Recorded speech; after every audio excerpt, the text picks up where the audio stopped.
Hello, good evening and welcome. This is UPfront. Today, our focus is the man who has taken 5.4 billion out of the mouths of some Ghanaian cedis. This is because of some review he did, which is very important to the state. This is also coming on the heels of recent developments that we have over the years always had difficulties in retrieving monies, but he is insisting the money cannot be paid. My guest today is the Auditor General of the Republic of Ghana. In fact, the man who's become very notorious for the things he does, which were supposed to be done in times past, which we never saw before, and giving new light to that particular office. Today, we'll get to know the man, his office, and beyond that, the future of audit in this republic, and get to know whether or not the fight against corruption is on the right pedal.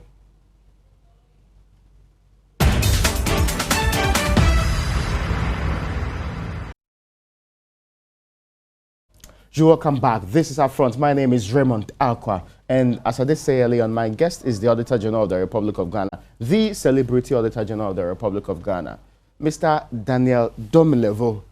I have been told the meaning of your surname is a very interesting one. I hope you are doing great, sir. I'm very well. And you've been very popular, from the I will surcharge to they have been surcharged, through to the point that the Ghanaians have been made to believe that some 5.4 billion, which would have gone waste of our money, are being saved by your handiworks alone. How are you taking the new fame? Well, I think this is work I have to do. I don't see anything extraordinary about this. I think this is the ordinary job of the Auditor General of Ghana. You have not seen this happen before? Yes, we have not seen it before does not mean it should not happen. There should be the first time for everything. And I tell people that we don't have to look at what people did in the past to do what we are doing. As an Auditor General, the source of authority is from the Constitution. So if you look at Article 187, especially Clause 7b, that is exactly what it requires of the Auditor General. So if the previous Auditor Generals have not done it, and I feel it is a responsibility, I have to do it. What is different about the office now that you occupy it? I don't think much has changed except the mindset. Because the mindset of the leader or the head of the service is that we are going all out. And it is our constitutional mandate and responsibility. So I'm trying to get all my staff involved to say the times where we write reports and leave it is gone. The Constitution says when we incur or we come across any item of expenditure which is contrary to law, we should disallow and surcharge. And that's what we do. This is activism by a public office holder, mostly laid back, mostly not engaging, mostly the one who says that my report is done and my job is done. What makes you think that this mode of engagement would work? In fact, I'd had this conviction years back, long ago. When I used to work in the Controller and Accountant General's Department, I used to accuse the Auditor General that the culture of impunity that we are witnessing is because the Auditor Generals do not use or exercise the constitutional mandate that was given to them or is given to them by the Constitution. When I went to join the World Bank, I was in charge of public financial management reforms in many countries in Africa. And wherever I reach, I say, give the Auditor General this power. And I normally show the Ghanaian Constitution to them. I'm not surprised that Zambia has passed it into law. If you see the Public Audit Act of Zambia, it's almost word to word with what we have in our Constitution. Recently, South Africa has also put it in their bill, which has gone to Parliament. And they are also going to pass the same law. If you go to Sierra Leone, they have passed the same law. It's almost word to word. So there is a realization that you may have to move away from the point where you just come and report. And in fact, that hurts the citizenry at times. In fact, at times the audit report, when people read it, they are like, we better don't know this. You are just telling us about the rot and nothing is done about it. Yes, the pain of getting to know that your money is being wasted when it could be put to better use. Thank you. So that is the point. That is why now we may have to go beyond just saying, we went to the event, we saw that your money has been abused, but guys, there's nothing we can do about it. The Constitution says, do something about it. Once the expenditure is contrary to law or is out of negligence, you must do something about it. You have boldly, and to be clear, in accordance with Article 1877B of the Constitution, disallowed a total of 5.4 billion, Yes. of which payment cannot be made without complying with Article 18979 of the Constitution. Now, to many out there, you have prevented corruption from taking place. To many out there, you have saved so much amount of money that can go to prudent and proper use. Is that really what you've done?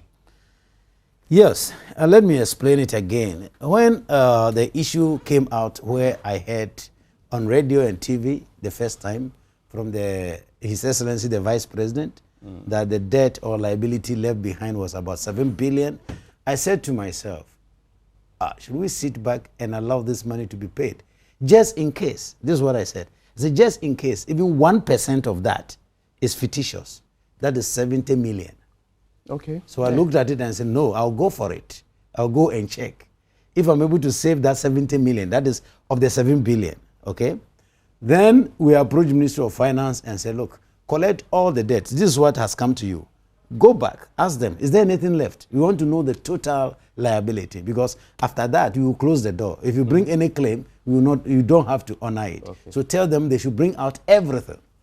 At the end, it came to 11 billion. I said, wow, now there's even more justification for us to go into it. That's interesting, and because you approached the ministry. Yes. Not laid-back attitude. You were the one who went to them. Yes, because that is what Section 16 of the Audit Service Act requires. It says in the public interest.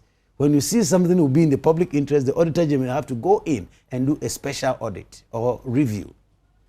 So when I saw it, I realized that no, if this money's even 1% of it is unlawful and it goes down the drain, I think I'll be irresponsible as the Auditor General of the country. So I told my colleagues, let's go and have a discussion. And we went to the Ministry of Finance and said, we want to look at this. Please don't pay till we finish. Let us have a look at it. And we started. And so this is the results that we brought. Now that's interesting to know. Now, I mean, to many who are not financially literate, who do not understand the audit terms and appreciate the concept that surrounds this particular theory, you have disallowed close to 5.4 billion. Yeah.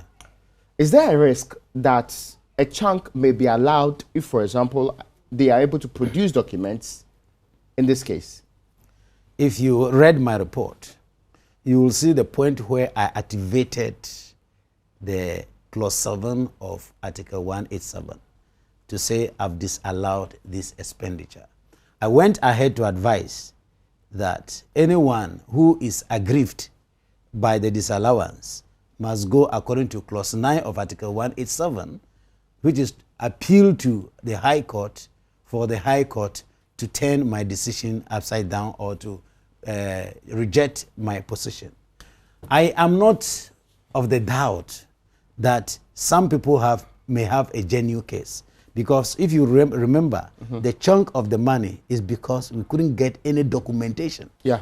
We couldn't get a proof of that liability. Actually, I see that's a chunk. Yes. I go through it. When I see it looks like there's no documentation supporting this claim. Exactly. Yeah. Therefore, it cannot be allowed, because the first regulation of the Financial Administration Regulation, Regulation 1, requires that once you spend government money, you must keep the documentation. So you cannot say I've incurred expenditure. If I walked into this studio and told you that, Raymond, I spent 10 million on your behalf, trust me, so refund it to me. Are you going to give it to me? I would be insane to allow you. Exactly. So not be the basis for it, clearly. Exactly. So I must prove to you that I bought this for you, it is here, and this is the cost, etc. So if you say you bought something for schools, you bought something for hospitals, you constructed roads, you must have to provide the evidence to establish that there was first and foremost contract which was procured using the legal means, because remember, all this must be subjected to the Procurement Act. The Procurement Act prescribes methods that you have to use for whatever you are going to procure. So if you establish that, then we agree with you. But since these were not able to, they were not able to establish this, these are expenditures which are alleged, which are contrary to law, because that evidence is not there. So that's why we are disallowing it. And the Constitution provides, it's not me who is saying it, that once I disallow, you may have to go to the High Court and prove me.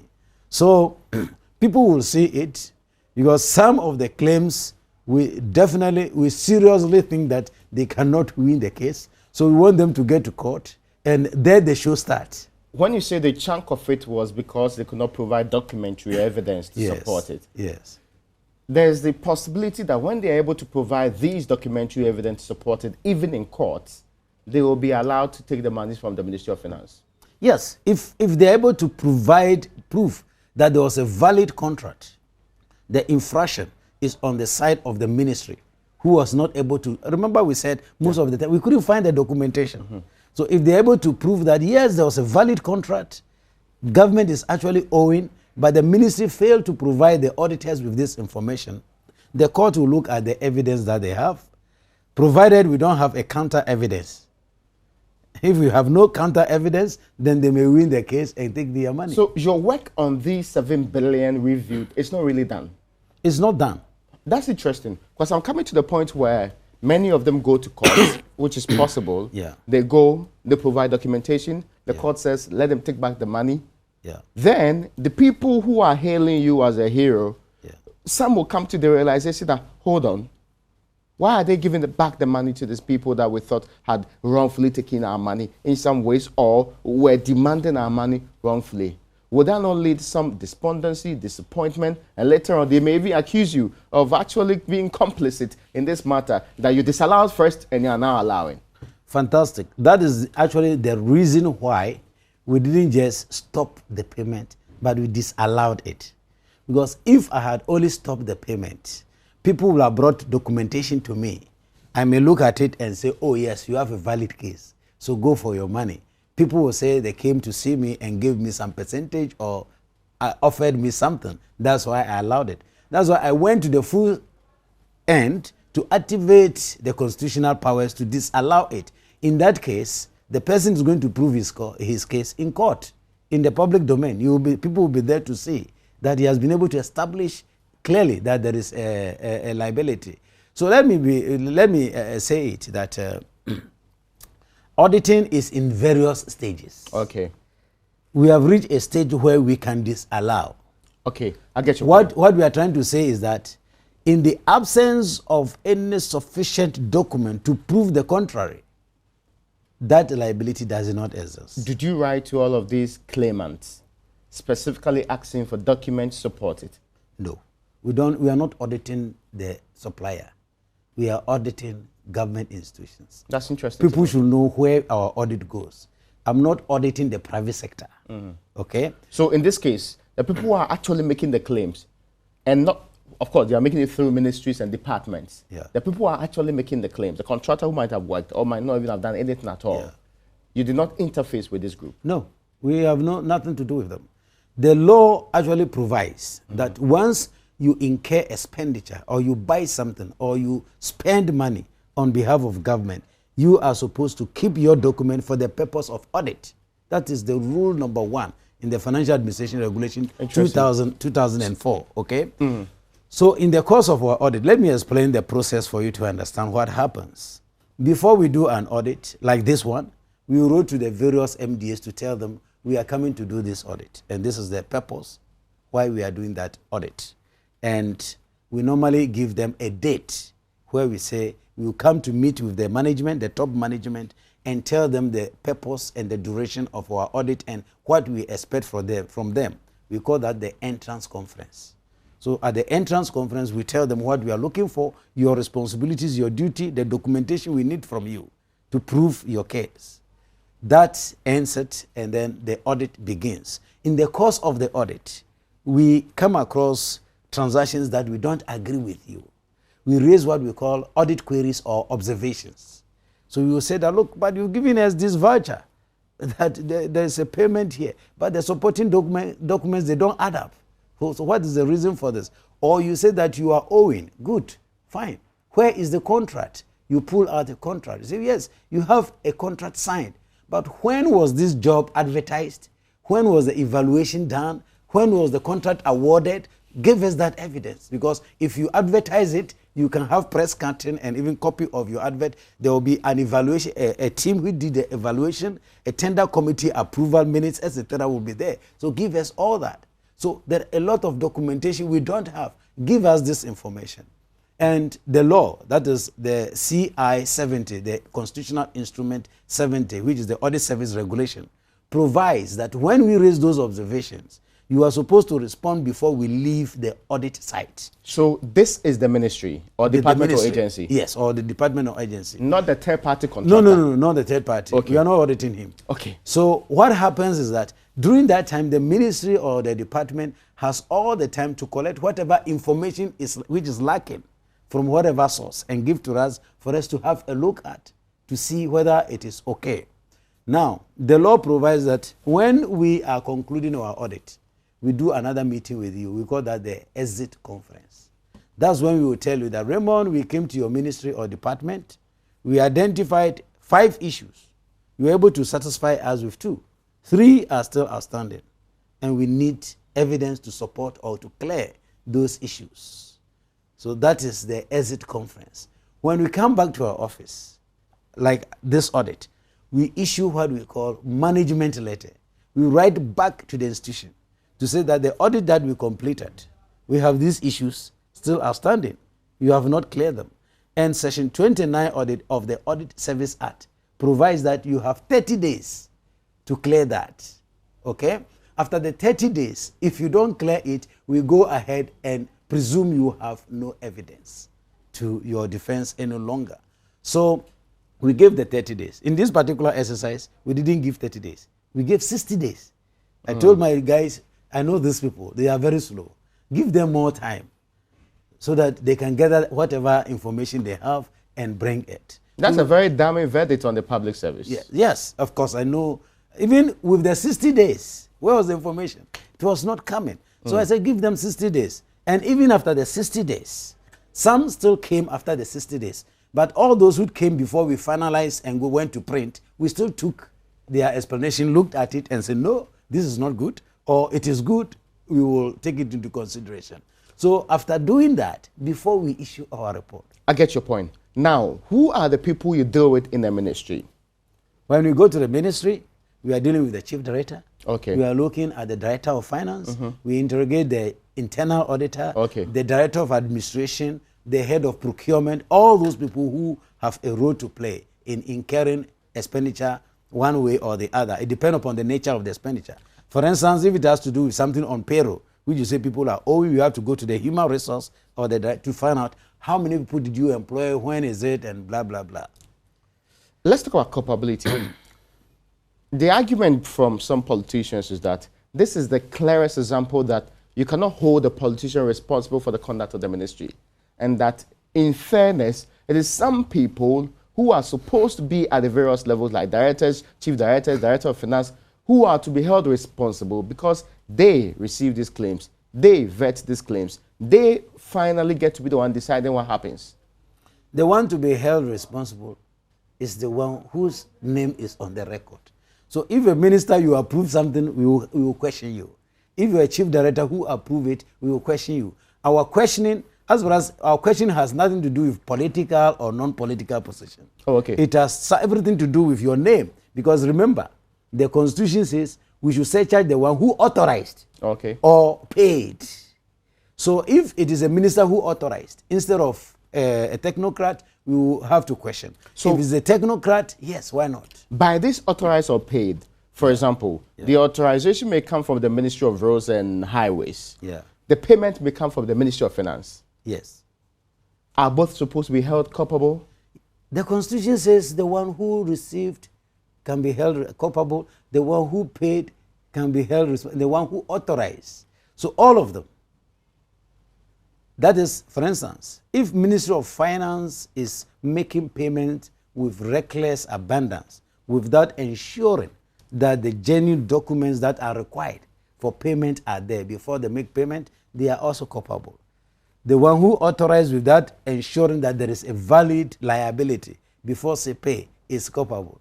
And even the one who received the money for rendering no service is not going to be freed. If you look at the judgment in Occupy Ghana versus Attorney General, the judges made it clear that the person here can be the private sector person. Okay. So if you're a contractor and through fraudulent means you submit documents and they get approved and you receive the money, you are not free from the hook. You are also part of it. Let's all be clear. I mean, a lawyer, a former minister, maintains that you should not be parading your opinion as facts, sacrosanct facts, gospel truth. You know, I didn't hear him, but if that is what he said, then you need some learning to do. You should have been humble enough to ask an accountant what types of audits express opinion. We have different audits. If I want to talk about the financial health of your institution, I express opinion. That is the financial audit. That's why I say from my review of your records, your financial statement represents a true and fair view of your financial status. Okay, get me? But there are different other types of audit. What we did is a compliance audit. When we do compliance audit, we don't express opinion. But review my 56 or what, 560 pages document and show me where opinion is expressed. When I'm expressing opinion, I've even stated basis of opinion. Even opinion, we just don't express opinion. You express opinion based upon some basis, okay? So you are saying so let me explain. The former minister's claim is yes. based on an illiterate view of your job. Maybe he needs some learning in auditing. We have different types of audit. When you do a forensic audit, for instance, who is going to express opinion? Forensic audit, you gather facts, so to prosecute or hold people accountable. You don't express opinion. Was this a forensic audit? This is a combination of forensic and compliance audit. Okay. So we were not doing financial audit where you will be expressing my opinion. If I were doing a financial audit, you will have seen where I will have written boldly, opinion. There's normally a title, opinion. Then I express the opinion. I've not expressed opinion anywhere. So if this is both forensic and compliance, how many people have you put out there to be prosecuted? No, we've not identified anybody for prosecution at this stage. We have not listened to me. I told you it's a process. We have not finished. We have not identified anybody. We were in a hurry to protect the public purse because Ministry of Finance was becoming uncomfortable that after such a long period, people might have provided genuine services or worked genuinely and have not been paid. It's a genuine concern. Actually, there was a massive call for them to pay contractors so that they will not pretend that the position our of the rush, our aim was first to certify those that are genuine and allow it to go. Okay? And say, no, these ones, they are not correct, so hold on with them. Now we have to do extra work. Very soon, we are going to look, in fact, that's the work which has started. We have looked at those who have even been overpaid. We are going to surcharge them to say bring those monies back. Because in the course of reviewing the liabilities, we even realize that, my friend, you have even been overpaid because the service you rendered is 10,000, but our calculation shows that you have been paid 12,000. When will this come out, the report on this? I will not put time frame to it, but it will come. This one we're working with so much speed. So that yes. Our hopes are not raised to the level that it becomes like any other public service engagement, maybe in the nearest future. I thought you should not be expecting that from me. I deliver what I say I'm going to do. So you don't even know the extent of which I've gone yet. But I will not put time frame on it, but I don't think this should go beyond 3 months. We are going to issue certificate to them one by one. My guest is the Auditor General of the Republic of Ghana.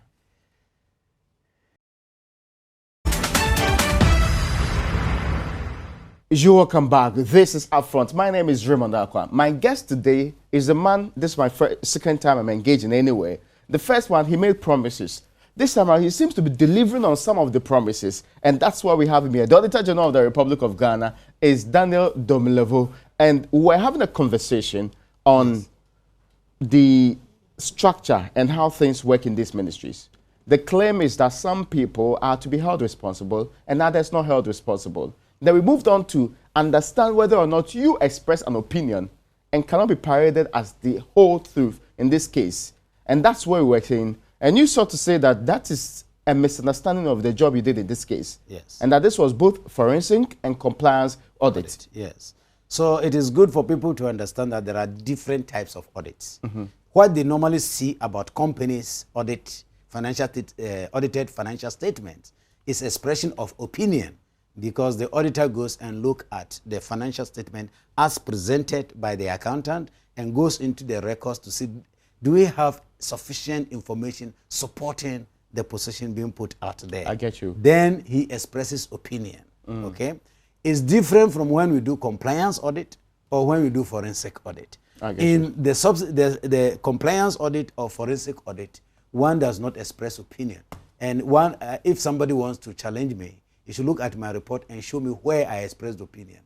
And if you see any audit report where the auditor is expressing opinion, he boldly writes it there. The opinion section is dictated. In fact, we even state these days, the standard requires we should first come out with the basis of the opinion. It's a headline, which you state before expressing the opinion.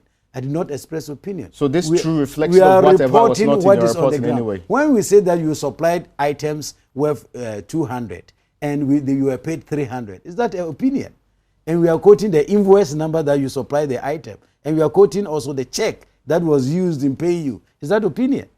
We are referring to the facts on the ground. Now, I want us to be somewhat clear on some of these issues. A former finance minister has stated categorically that there may be slight loopholes in the financial administration management of information system, GIFMIS, which is making it possible because they don't have what is called a registry of what they call contracts, which is supposed to be attached to it, so that they know the contract they are dealing with during which period of time. Then they can make appropriate. In fact, the contracts will then come with willingness or ability to pay before these contracts will be admitted in the first place. Yes. Could this particular quantum of monies that have been disallowed be purely due to the substandard nature of the systems which are being deployed, and two, the rather lax, financial system we have in this country? Raymond, people normally blame IT systems for their misbehavior. Which is why the claim is being made for their misbehaviors. When I joined the Treasury in 1990, we didn't have GIFMIS. We didn't even have computers. Bank reconciliation, etc., was going on very well. Things were happening. You see, let me tell you this. So things are legitimate claim. Let me make this point clear. You can have the best type of computers, the highest or the most sophisticated software. Okay, if the environment in which it is operating, there's indiscipline, it will be compromised. And that is what happened almost all over Africa. I've been to most of the African systems and I know what happened in almost all African But I countries. can't say for certain that the GIFMIS has not been compromised and that GIFMIS being not fit for the job is a difficulty. They are the ones who operate it anyway. Yes, the point I'm trying to say is this. The only reason why there is no register, and we think that is a serious problem, is because there is no register, and if you don't keep even the manual record, there are no consequences for you. If there are serious consequences for not keeping the record, don't we know that we don't have a register? Since we know we have no electronic register, we would have said, keep that manual information. So if we don't have the electronic copy, we can't even keep the hard copy also. So what could we have said about the days that we didn't have any electronic system at all? Then records should not have been kept. The point I'm trying to make is that go into any other big private sector institution where even the computer shuts down. That will not be a reason for overpayment. It will not be a reason for duplicated payments, because people are mindful that they will be held accountable, they will be sacked the same day, they may be jailed or etc. And for that matter, everybody is careful. You, having worked in the public sector, seems to be dismissing the rather problematic structure we are running in this country, where the systems are not updated, where they, regardless of how electronic they want to go, are still not able to meet differences. For example, there is the possibility, according to the former Roads Minister, that a contract would have been paid for by the Finance Ministry and they would not know anything about it. How are they supposed to later on know that these contracts have been paid for? Why will Minister of Finance, under the normal circumstance, make a payment and will not even advise the one who incurred the expenditure? For instance, will you do that? If you are paying my school fees, you will not even tell me that. Are they legally bound to do so? let's assume that the law is not even there. Will you go and pay my school fees without even telling me that, Dan, I've paid your fees for you, so you don't need to pay anymore? The job of the finance ministry is a very cumbersome one. Yes. It's a very big one. So the Ministry of Finance are bound to happen. So listen to me. Ministry of Finance knows that the Ministry of Roads have resources from which they can make some payments. Some of the ministries, I'm not very sure about Ministry of Roads, but many of the ministries have got what we refer to as internally generated fund. Some have got donor funds from which they can make payments. Therefore, it becomes very extremely necessary that anytime Ministry of Finance make payment, they have to inform that ministry. And I find it strange because when they make such payments, they have to advise. And if they don't advise, then it is because of there are no consequences of abusing money. That is why that may happen. Because there's no way that I will pay for your travel and leave you without telling you, and you know that when you are traveling, you have to pay. So I will first tell you that, Raymond, I have paid already. Okay. So you don't have to pay. So what does it take for Ministry of Finance to inform them? And if you know that Ministry of Finance may pay for you, let's assume that that allegation is right, when before you went to make the second payment, have you checked with the ministry? Okay. That's interesting to know. But there are other issues that have actually come up in all of this conversation. The question being asked currently is that, why are you seeking to penalize unfairly? The third-party contractor who did his job had to be paid, payment has delayed, only to be told that because the ministry was unable to provide documentation on my contract, when I have every single document on it, I should be held, I should be made to suffer for it. Do you think it's the auditor who is punishing the person, or is the ministry who contracted him? The ministry has not disallowed their... Listen, I'm going to explain why I'm asking that question. Who is punishing him? Because I came to you, I told you I'm going to do this audit. I need this information. If you don't have it, what should you do? You ask the contractor for it. Thank you. And even after the audit, I give you 30 days. I've told you that you are still this information is not there. And 30 days, I give you additional 30 days, 60 days. And you don't bring that information. But times have changed. These contracts were under the previous government. There's a new government in place. They might not be the same zeal. So the contractor doesn't even have the information. He may. So when he might not have been contacted at all. When we talk about changing, and we have spoken to some of them. They said that we didn't know anything about this. I still have my documents with me. If indeed they wanted to verify this, they could have come to me. Yes. This is what I'm saying, that when we talk about government has changed, it baffles me a bit. How many people have changed in the ministry?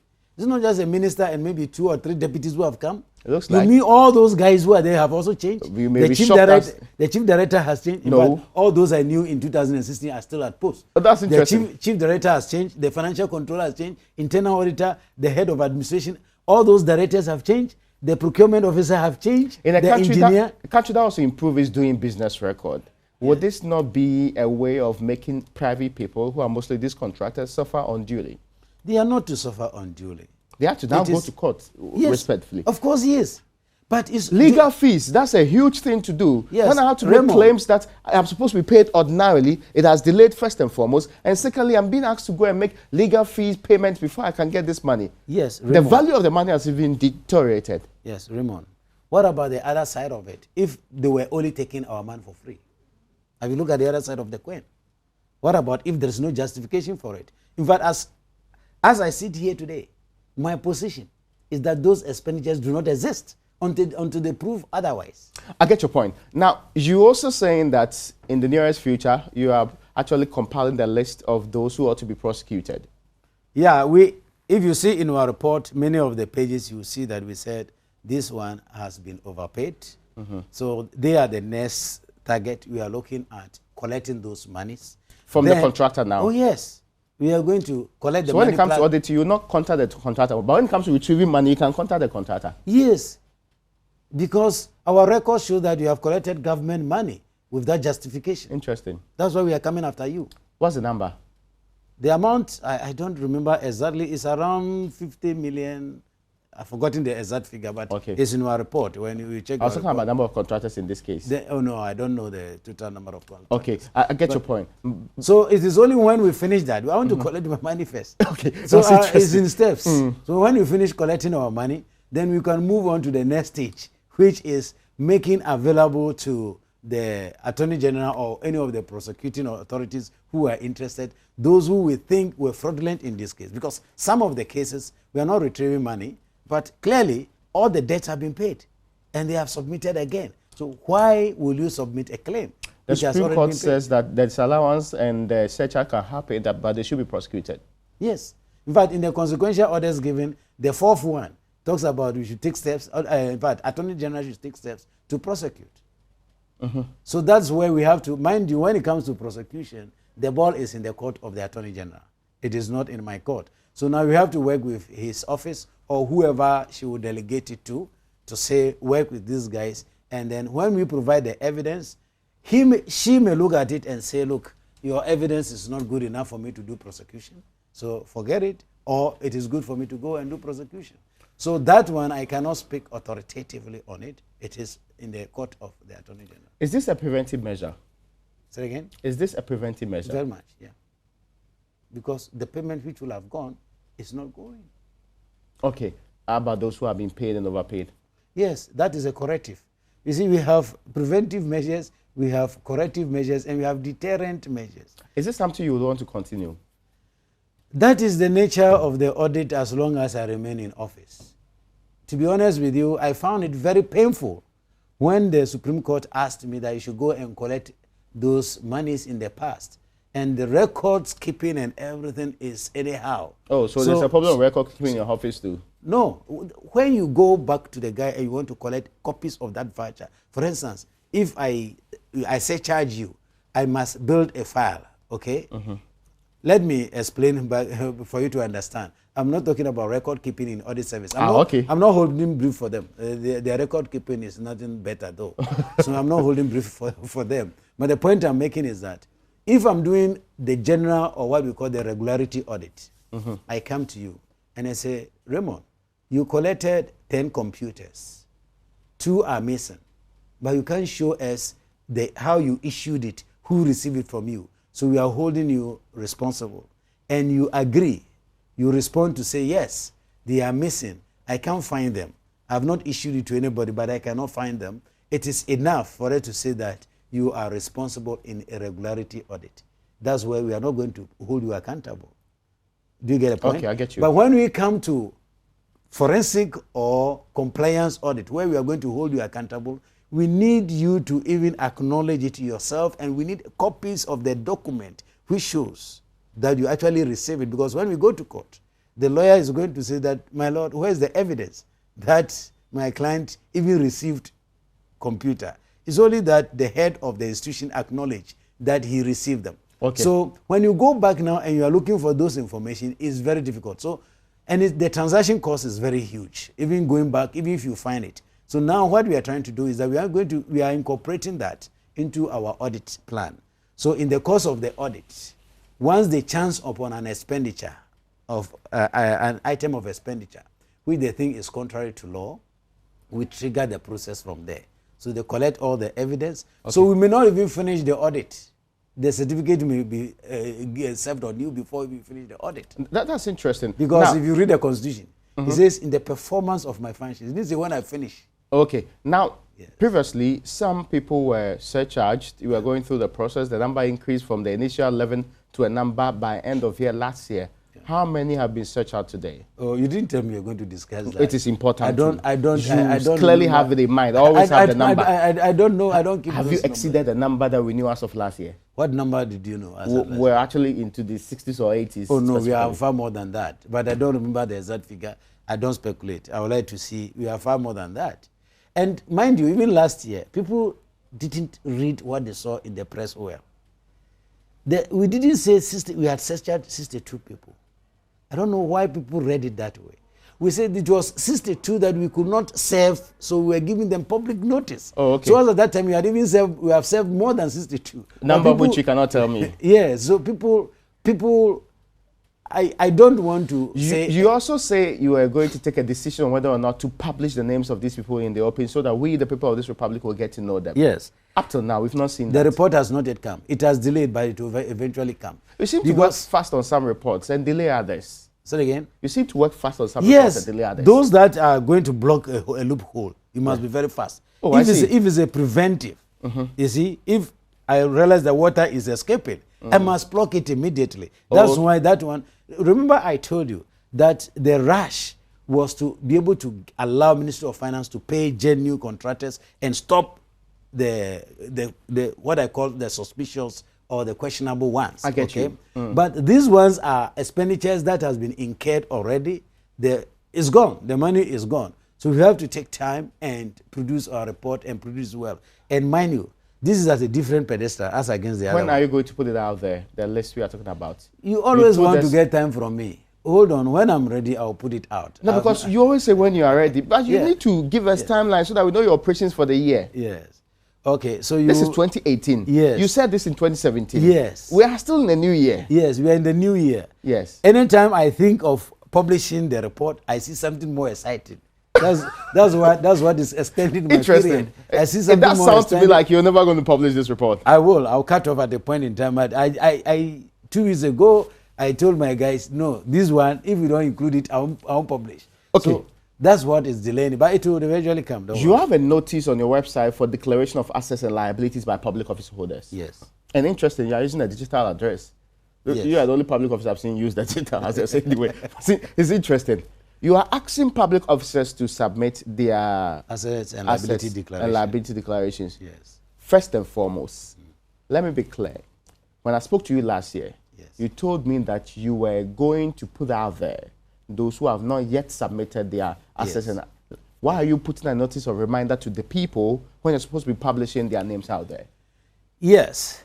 What I got to know is that there's a huge amount of ignorance as far as those who are supposed to declare their assets. I thought we were told that ignorance of the law is no excuse. It is not an excuse. Let me come.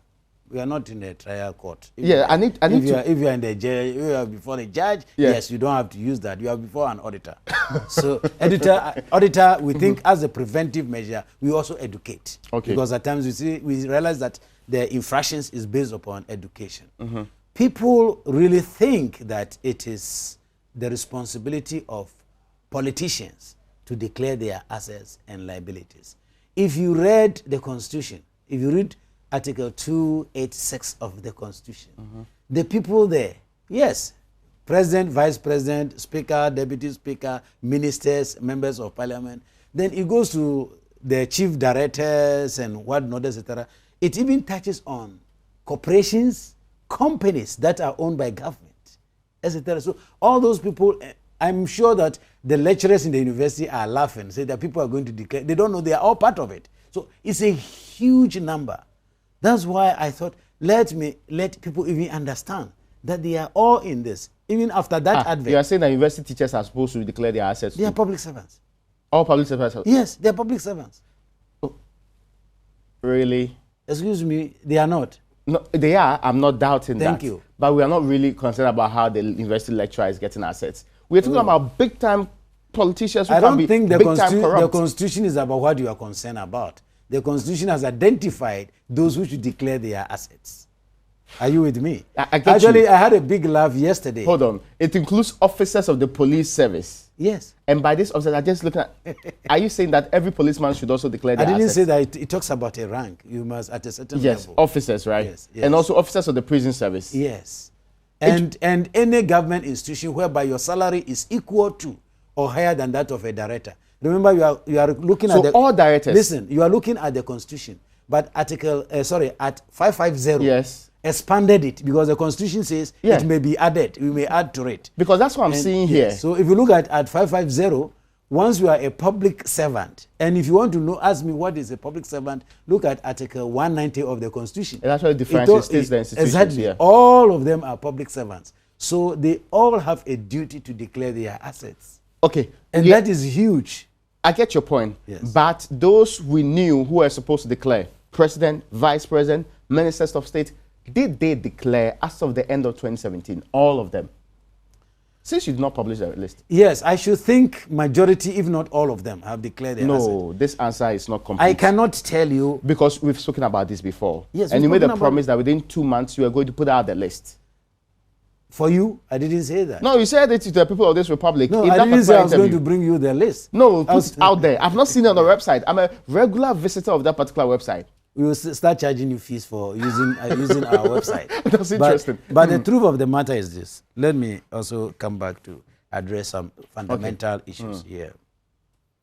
The asset declaration regime as it is now is extremely difficult, if not almost impossible. You have spoken about this before. Listen to me. To get all these people to declare their assets and manage it well. So what we are actually doing is that we are developing a software whereby people can do an online submission, because they can declare.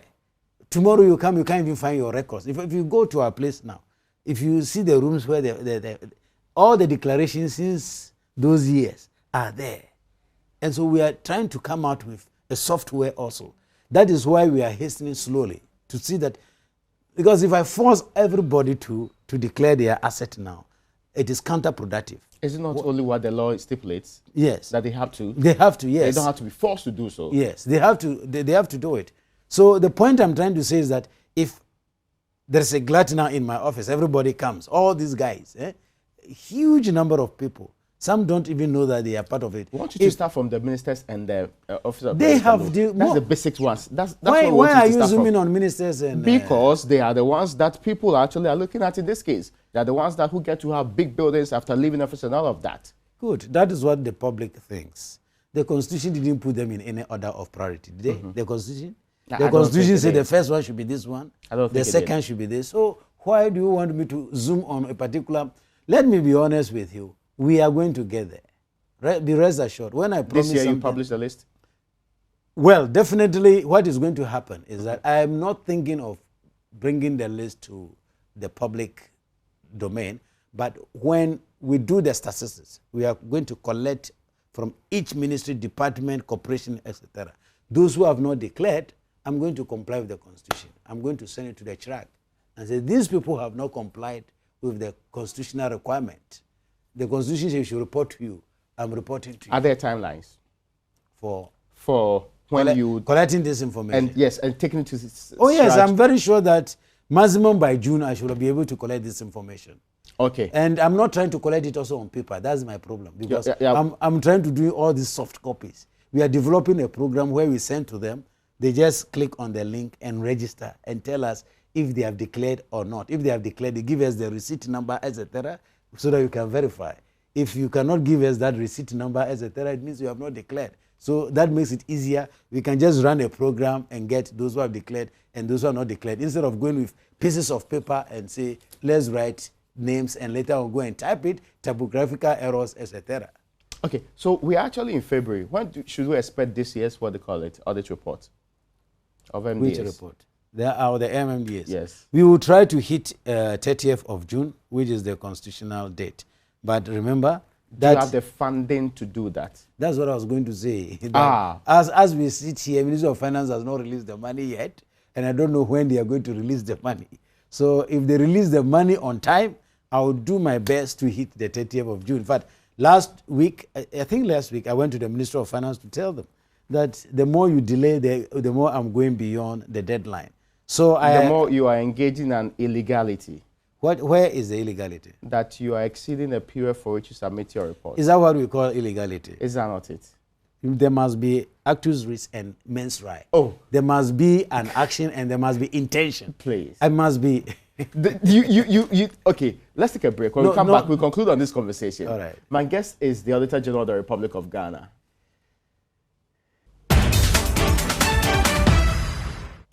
You're welcome. This is UPfront. My guest is the Auditor General of the Republic of Ghana. Our conversation largely hinges on what he's done, what he's supposed to be doing in the near future. And that report, which is for 2017, is what we expect him to produce by June this year. Yes. July or June? June. Okay, June. So he's saying that there may be some difficulties, and he's trying to actually prepare the ground for a possible extension. That's how I see it. I don't. I'm not preparing the ground, because I'm going to push Ministry of Finance to give my money. And I'm going to make it known to everybody that... You said they cut back on your budget earlier last year. I'm going to make it known to say, yes, they gave me the money on this date. Ghanaians tell me, by what magic can we finish the audit and go to Parliament by that so that's date? what you're going to say now? Yes, that's what I'm going to tell you. Which date are they supposed to give you the money for you to present the report by? In many economies where people realize the need that there must be a cause and effect. Yes. That is release the money for people to do their work. The Auditor General receives his money the first month of the year. We are in the second month. Yes. We're not so far from the first month. Yes.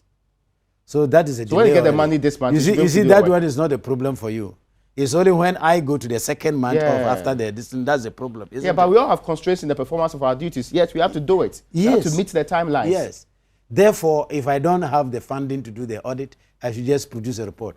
No, I mean, you can even produce what they call it, the soft copy. You don't have to print it necessarily. No, I'm not talking about the cost of doing an audit is not just printing. I get your point. People have to do the in fact, my staff at times use their own money. Yeah, they are sacrificing for the state. Yes. We all do. But is that right? Is that right? Okay, there's a conclusion that we want to bring to this conversation, but one point I want to raise with you. Some say you only audit 1/3 of the, what they call it, transactions across the country. Is it true? How did they arrive at that? They say that that's what an auditor general said in times past. One of your Which predecessors. auditor? They are making reference to one of your predecessors. Is it the case? It's not a case. If you look at the audit report of 2016, we made it very clear that we have covered 70% of our audit universe. Has there ever been times that you did 1/3?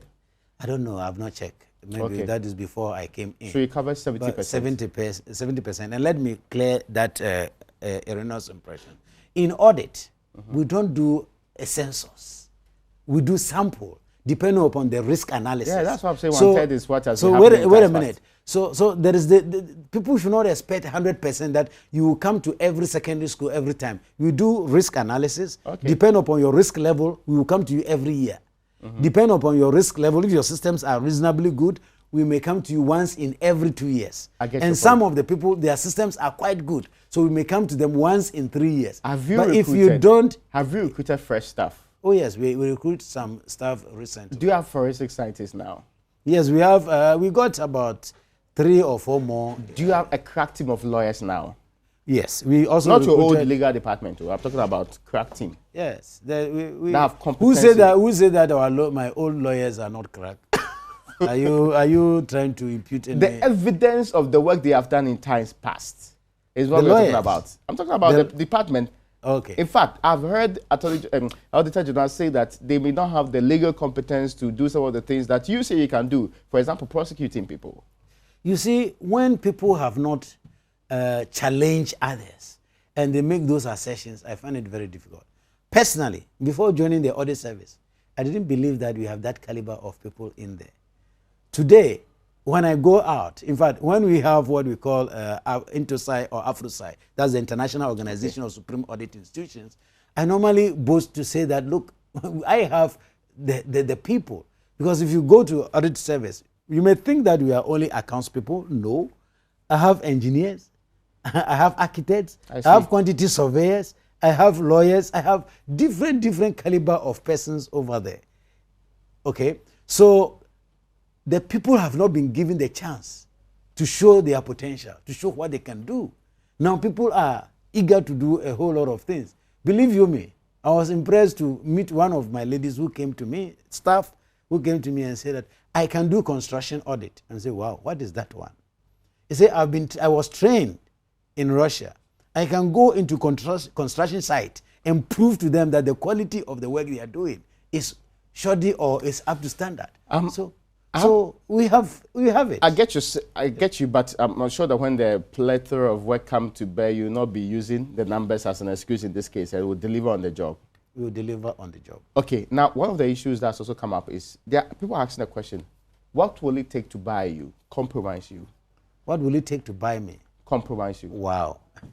I've never thought about it. Really? Yes. You don't know your price? I may have a price, but it must be very huge. Because my reputation. Like $1 billion? Let me tell you. Like $1 billion? Let me tell you, sir. My reputation is more important to me than anything. That's why I did not understand. Christmas, you should have visited me to see. People were fighting me because they were bringing me in hampers. And I said, I won't take it. And people say, why? Who asked you not to take the hampers? And I said, I'm not taking hampers. I am not here for gifts. But you are Catholic. Being friendly, Christmas is a wonderful day for every Catholic. Yes. Yes. Yes. Raymond, the time when I needed those gifts, nobody gave me one. Now that I can fend for myself, why are you giving me gifts? That's interesting. And before I became Auditor General, tell me how many of them gave me gifts. That's why I asked them. I said, before I became Auditor General, did you ever give me even a pin? They didn't know you. Even a glass of water, did you ever offer me? All of a sudden, you're giving me a hamper. So that next time when there's an audit observation, you come and say, oh, Chief, what will I say? So please keep it. You see, it's not everybody who work just because we want to make money. But you want to work for the World Bank, I've been clear, that's a high-paying job. Exactly. That's why it beats my mind when people say that I was looking for a job. I say I was looking for opportunity to prove something. Okay. And this is the opportunity I've been looking for because I was a public financial management specialist. And wherever you go, auditors lay back. And I said, they can't do anything. I said, you can do something. You have the law supporting you. Okay, so this question cannot go without asking you, why did you leave the World Bank job to come and do this job? Exactly. That's what I'm saying. That one pays better than this job. That job pays by far better than this job. Anybody who works for World Bank, who knows the grade as an international senior financial management specialist, will tell you are crazy coming to take this job. Okay? But I came to deliver a message. That message is that we can improve public financial management. Many thanks to you, sir. And I appreciate your work and we wish you all the best. Thank you. Folks, that's where we tie the nice ribbons on today's edition of Upfront. My guest has been the Auditor General of the Republic of Ghana, Daniel Domilevo.